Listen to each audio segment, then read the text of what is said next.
Your greatest critic doesn't live outside of you. It lives in your own mind. It can take a moment of quiet and spin it into a whirlwind of fear, making you doubt your choices, your relationships, and your path. But what if this enemy isn't what you think it is? If you've ever felt trapped in that cycle, where fear feels automatic, where criticism plays like a broken record in your mind, please know this: you are not alone. We all know what it's like to be pulled into fear, stress, or a deep sense of insecurity. It's part of the human experience. But here is the most important thing: it doesn't have to be a life sentence. In this video, we're going to explore something truly powerful. This isn't about slapping on a fake smile or pretending to be positive all the time. It's not about ignoring fear. It's about learning how to see it for what it really is: a voice, not a truth. We'll walk through how to stop letting that voice control your choices, and how to find the quiet strength, clarity, and unshakable peace that is always, always inside you, waiting to be heard. Stay with me until the end, because we'll not only uncover the truth about how fear works, but also walk step by step through practical ways you can shift into clarity, strength, and peace. And by the time we close, you'll leave with 5 clear, gentle lessons you can carry into your daily life. So take a gentle breath. Let's begin this journey together. Every one of us begins with a natural, innate desire for peace, for love, for security. It's our birthright. As children, we knew this intuitively. We lived in the moment. We expressed ourselves freely. We trusted easily. Deep down, that core self remains. We all want to feel safe. We want to feel understood, connected, and free to be who we are. But life happens, doesn't it? Somewhere along the way, another voice begins to whisper. It comes from voices we've heard. Maybe a critical comment from a teacher, a well-meaning but fearful warning from a parent, the harsh words of a peer. It comes from experiences we've had, moments of embarrassment, loss, or rejection. It comes from the pressures we felt to achieve, to fit in, to be a certain way. This voice is the voice of fear, and it starts to whisper, telling us stories. It says, "You're not enough."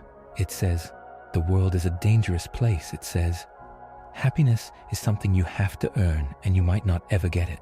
It says, "Protect yourself, don't be too vulnerable, don't stand out." And at first, we don't question it. Why would we? It sounds so convincing. It seems to be looking out for us. So we accept its messages as truth. We think, this is just who I am. I'm a worrier. I'm not good at that. This is just how life is, hard and uncertain. And because we believe those fearful thoughts, we start to build our lives from them. We make choices from a place of self-protection. We hold back our true voice because we're afraid it won't be accepted. We close our hearts just a little to avoid being hurt. We strive for perfection, hoping it will finally make us feel safe. And over time, this state of fear, this background hum of anxiety, begins to feel utterly normal. It becomes the lens through which we see everything. But here is the turning point. The first spark of hope. This fear is not the whole story. It is not your foundation. Beneath all those anxious thoughts, beneath the strategies and the armor, there is another way of seeing. There is another voice, a voice of clarity, of deep peace, of inherent strength. It is always available, like a quiet radio station always broadcasting a signal of calm. The reason most of us don't recognize it is simply because we've been trained for so long to listen to the loud, static-filled station of fear. We've forgotten how to tune into the other frequency, but it has never left you. It's the essence of who you are, before fear told you who you should be. I like to invite you to just pause for a moment here. No need to overthink it. Just gently bring to mind one of those core desires for peace, for safety, for connection. Can you feel that longing within you? It's real and it's valid. Now, can you identify one story that the voice of fear often tells you? Maybe it's, I'm not capable, or I'll never find what I'm looking for, or I have to do everything myself. Just notice it. Don't fight it. Just acknowledge, there's that familiar story. See if you can feel the difference between the pure desire for peace and the fearful story about why you can't have it. That noticing, that simple act of distinguishing, is where your power begins. This journey we're on together is about one thing: remembering the truth of who you are. It's a course in shifting your perception from fear to love. And while the destination, that state of unshakable peace, is certain, your pace is entirely up to you. You are free to take all the time you need. This is not about force. It's about gentle invitation. You didn't create the curriculum of reality itself. You didn't invent peace or love any more than you invented the air you breathe. These are the fundamental conditions of existence. But you can choose in every moment whether you want to be aware of them or not. You can elect to see through the lens of limitation or through the lens of wholeness. This path doesn't aim to teach you the meaning of love, because love is beyond definition. It's something to be experienced, to be felt. Instead, this path aims at something incredibly practical. It helps you remove the obstacles you have built against the awareness of love's presence. It's like clearing away the dirt from a window. The sun was always shining. You just couldn't see it clearly. The only thing that seems to oppose this experience of love is fear. But here's a mysterious and beautiful truth. If love is all-encompassing, if it's the very fabric of what is real, then it truly can have no opposite. Fear, then, must not be real in the way we think it is. It's a shadow, an illusion, a false idea that seems powerful only when we believe in it. And this brings us to the heart of it all, which can be stated with stunning simplicity. Your unshakable core remains forever whole and secure. The weight you feel, the fear, the guilt, the not enoughness, is a passing story. It holds no truth of its own. It is in this recognition that we find our peace. To break free from something, we first have to understand how it operates. We need to become familiar with its tactics, its disguises, because fear is a master of disguise. Fear shows up in so many forms. It can look like relentless worry about the future, playing out every possible worst-case scenario. It can sound like that harsh, critical voice in your head that nitpicks everything you do. It can feel like defensiveness or jealousy in your relationships, the urge to build walls or to compare. It can drive perfectionism when nothing ever feels good enough. It can manifest as resentment, holding on to past hurts. The surface details are endless and unique to each of us, but underneath, fear always has the same core effect. It narrows your vision. It puts blinders on you. It makes the world feel smaller, more threatening, and more limited. It turns other people into competitors or threats. It turns your future into a problem to be solved. It turns your past into evidence for why you should be afraid now. Fear's absolute favorite trick, its most powerful tool, is to convince you that it is telling you the objective truth. It speaks with such urgency and conviction. It says things like, if you don't listen to me, you'll get hurt. If you don't protect yourself right now, you'll fail. If you don't worry about this, you're being naive. If you don't fight, you'll be left behind. And because it sounds so urgent, so life or death, we feel we have to obey. We follow its commands. We retreat, we attack, we freeze, we people please, all in the name of safety. But here is the crucial thing to realize. Fear never, ever actually delivers on its promise of peace and safety. It's a complete illusion. It's like a fire alarm that goes off when you're just making toast. It creates panic, but there's no real fire. Fear promises that if you just listen to it, you'll be safe. But does listening to worry ever leave you feeling safe? Or does it leave you restless and exhausted? Fear promises that if you control everything, you'll have peace. But does controlling everything lead to peace? Or does it lead to exhaustion and the anxiety of trying to control the uncontrollable? The more we obey fear's voice, the more trapped and heavy we feel. We start to feel like we're carrying a weight we never put down. And that's why so many people describe life as a constant struggle. Because they have, without realizing it, confused the voice of fear with reality itself. They believe the world is fearful because they are listening to fear's commentary about the world. The world is just the world. Your fearful thoughts are the filter that makes it look threatening. Let's try this right now. Think of a small, current worry. Nothing overwhelming. Maybe it's a task you're putting off or a slight tension with someone.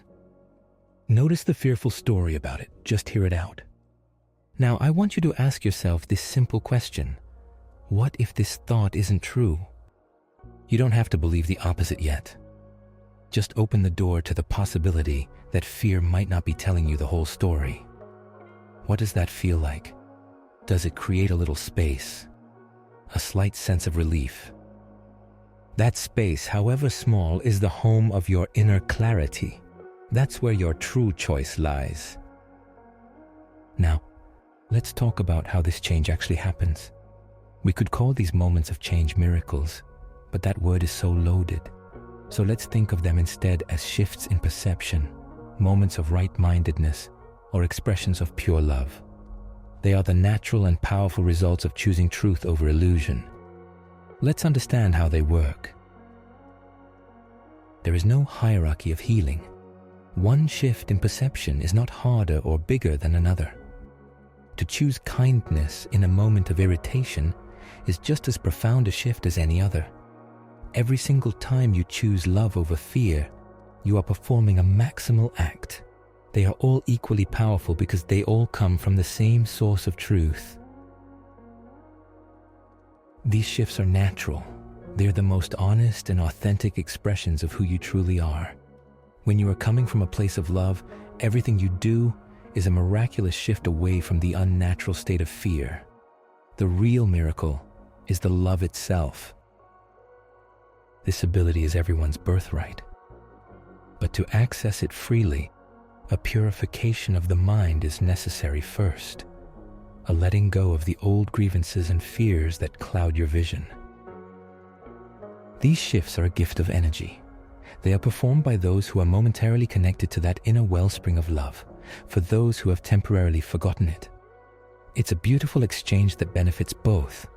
The giver receives more love by giving it, and the receiver is reminded of their own loving nature. This exchange transcends the physical laws of scarcity. They are not for show. Using these shifts to prove something or to impress others is a complete misunderstanding of their purpose. Their purpose is always only to extend love and heal perception. It all begins with a thought. Every shift is first a thought. Thoughts can be rooted in the bodily level of experience, fear, separation, or in the spiritual level of experience, love, oneness. One kind of thought makes the physical world of problems seem real. The other creates a new spiritual reality of peace. They heal time.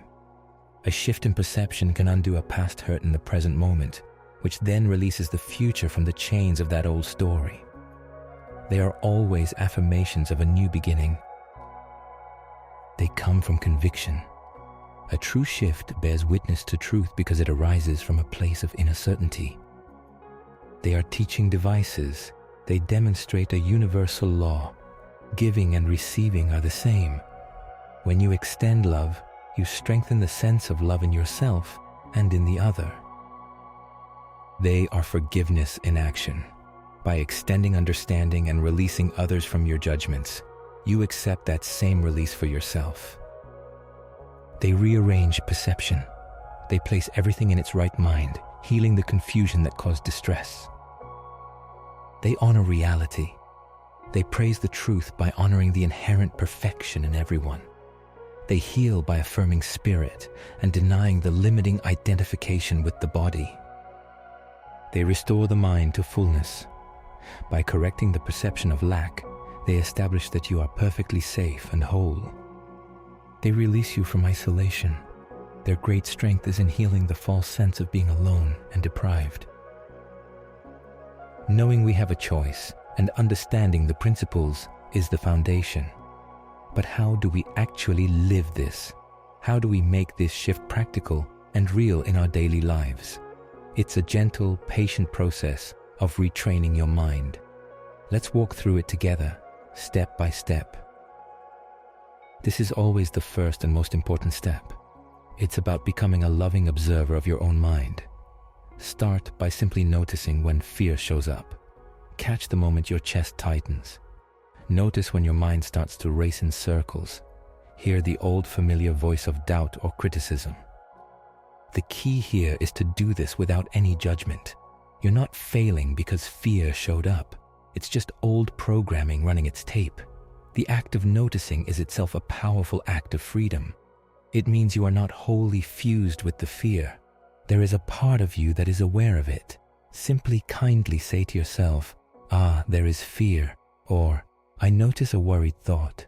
That simple act of naming it already creates a little distance between you and the thought. You are the sky noticing the weather. Once you've noticed the fear, you can engage with it curiously, not combatively. Gently ask it a question, not to fight it, but to see it clearly. Ask, is this thought truly guiding me toward peace? Or is it pulling me into more tension? Is this voice helping me, or is it keeping me stuck? Is this thought based on a present moment reality, or on a prediction of a scary future or a memory of a painful past? Most of the time, you'll see that fear is not a guide. It's a commentator. It's exaggerating, predicting, criticizing, or comparing. It's not offering clarity or solutions. This questioning isn't to shame the fear, but to see its true function, which allows you to naturally withdraw your belief in it. Once you've recognized that this thought is not a reliable guide, you pause. You create a moment of silence, and in that pause, you ask the most powerful question you can ask yourself throughout your day. If I weren't afraid right now, what would I choose? How would I see this? You might not immediately take a huge, bold action. That's okay. The power is in the asking. The power is in shifting your perspective from how do I react to this threat to what would love choose? What would clarity do? What would peace look like here? Maybe the answer is to take a deep breath instead of sending that angry email. Maybe it's to choose compassion for yourself instead of self-criticism. Maybe it's to take one small step forward on a project instead of procrastinating out of fear of failure. The action itself is less important than the inner reorientation toward clarity. This is where you build new evidence for your mind. Fear's power comes from the belief that it keeps you safe. To dissolve that belief, you have to carefully, gently prove it wrong. Instead of automatically obeying fear, try a small, consistent step in the direction of clarity. If fear says stay silent, practice speaking your truth kindly in a low-stakes situation. If fear says hold back your generosity, practice giving a small compliment or offering help. If fear says you can't do it, try it for just 5 minutes. These aren't huge, life-risking leaps. They are gentle experiments. Each time you do this, and the world doesn't end, you weaken fear's argument and strengthen your trust in clarity. This might be the most important step of all. You will slip up. You will forget. You will fall back into old patterns and get lost in fear for hours or even days. This is not failure. This is part of the learning process. Every time you notice you've been listening to fear, Meet yourself with compassion, not criticism. Say, "It's okay, I'm learning. I forgot for a moment, but now I remember." Forgiveness is the oil that keeps this engine of growth moving. Without it, we get stuck in shame, which is just another form of fear. The goal is progress, not perfection. Every single time you notice and return to clarity, you are growing. Over time, these steps become a new habit. You can support this new neural pathway by creating daily rituals that reinforce peace. This isn't about adding more to-dos to your list. It's about carving out small moments of intentionality. It could be 2 minutes of quiet sitting in the morning, just breathing. It could be journaling at night. When did I listen to fear today? When did I choose clarity? It could be honest conversations with a trusted friend about this very process. It could be spending time in nature, which effortlessly speaks the language of peace. These habits are like watering the seed of your inner clarity so it can grow stronger than the weeds of fear. Let's make this very practical. Right now, bring to mind one recent situation, maybe an argument, a decision you're avoiding, or a quiet worry that's been lingering. Walk through the steps with it. Number 1, awareness. What was the fearful thought? I'm going to fail. They'll reject me. Name it. Number 2, questioning. Was that thought truly guiding you to peace, or was it making you feel worse? Number 3, choosing. If that fear wasn't there, what would you choose to do or feel? Number 4, compassion. If you followed the fear, can you forgive yourself? It's okay. Just play with this. Notice how simply engaging in this process changes your relationship to the problem. As you continue this practice, noticing, questioning, choosing, forgiving, something profound begins to change at the very core of your being. It's not just that you're managing your fear better, it's that your sense of who you are begins to shift. You slowly stop identifying as someone who is anxious, or a worrier, or a person with a lot of fear. These are labels fear would have you believe. Instead, you begin to see yourself as a learner, an observer, a student of life.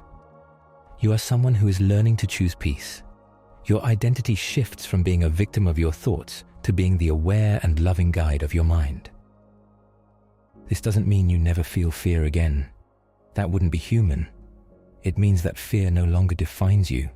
It no longer tells you who you are. You can feel the sensation of fear in your body and think a fearful thought, and simultaneously know, this is a feeling and a thought. It is visiting me, but it is not me. I am the space in which this is happening. You realize, I am more than these anxious thoughts. I am the awareness behind them. I am capable of living from a place of peace and truth, regardless of the weather passing through. When that shift happens, your entire experience of daily life begins to transform. Decisions feel lighter because you're no longer trying to appease fear. Relationships feel more open and genuine because you're not constantly defending a fragile sense of self. You feel freer to be yourself, to express yourself, to try new things, because your worth is no longer on the line. You are rooted in something much deeper and more stable than the ever-changing opinions of the world or the chatter of your own fearful mind. You come home to yourself. As we come to the end of our time together, let's pause and gather the essence of what we've explored. This entire journey has been about remembering how to see clearly.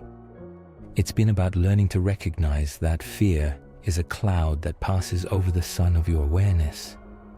It can never destroy the sun itself. The clarity, peace, and truth that are your birthright are always there, quietly shining beneath the clouds, waiting for your attention to return to them. We've walked through the power of gentle awareness, of questioning our thoughts, of making different choices rooted in peace, and of meeting ourselves with endless compassion along the way. Now I want to leave you with 5 clear, gentle lessons to carry with you into your life. Write these down if it helps. Let them be your compass. Lesson 1. Fear is a voice, not the truth. Just because a thought feels loud, urgent, and familiar does not make it reality. Fear is a perspective you can listen to, but it is not who you are. You are the one who hears it. Lesson 2. Your awareness is the first doorway to freedom. The simple, non-judgmental act of noticing fear, I feel scared right now, is a revolutionary act. It creates space and breaks the automatic cycle. Start there always. Lesson 3. In every moment, you have a choice. Even when it feels like you don't, you do. The question, if I weren't afraid, what would I choose, is a key that can unlock a different way of being in any situation. Lesson 4. Embrace progress, never perfection. You're learning a new language, the language of your own heart. There will be missteps. Forgive yourself quickly and completely. Every return to awareness is a victory. This is a journey of patience and kindness. Lesson 5. Your true identity is peace. You're not your anxious thoughts. You're not your past mistakes. You're not what others say about you. You are the aware, loving, and whole presence that witnesses all of these things. That is your unshakable strength and your eternal freedom. Take these lessons with you. This isn't a one-time video. This is an ongoing practice. Each day, each moment is a new opportunity to practice choosing clarity. So as you go from here today, I want to encourage you, pick one moment, just one, today or tomorrow, a moment where you notice that old familiar fear, and I invite you to try just one step. Pause, breathe, name the fear, and see if you can choose a tiny different response, even if it's just choosing a kinder thought about yourself. Small steps build powerful, lasting freedom. If this message resonated with you, if you felt a sense of hope or recognition, please do like this video. It helps others find this community. Share it with one person you feel might need to hear this message today. And most importantly, subscribe to the channel so we can continue to walk this path of peace and clarity together. Thank you for your time, for your open heart, and for your courage to look within. Remember, the goal is not to create a life without fear. The goal is to develop a relationship with fear where it is no longer in charge. It's to live with clarity, with peace, and with the inner freedom that is your true nature. Until next time, I am sending you all my care, my encouragement, and my deepest wish for your growth and peace. You can do this. With love.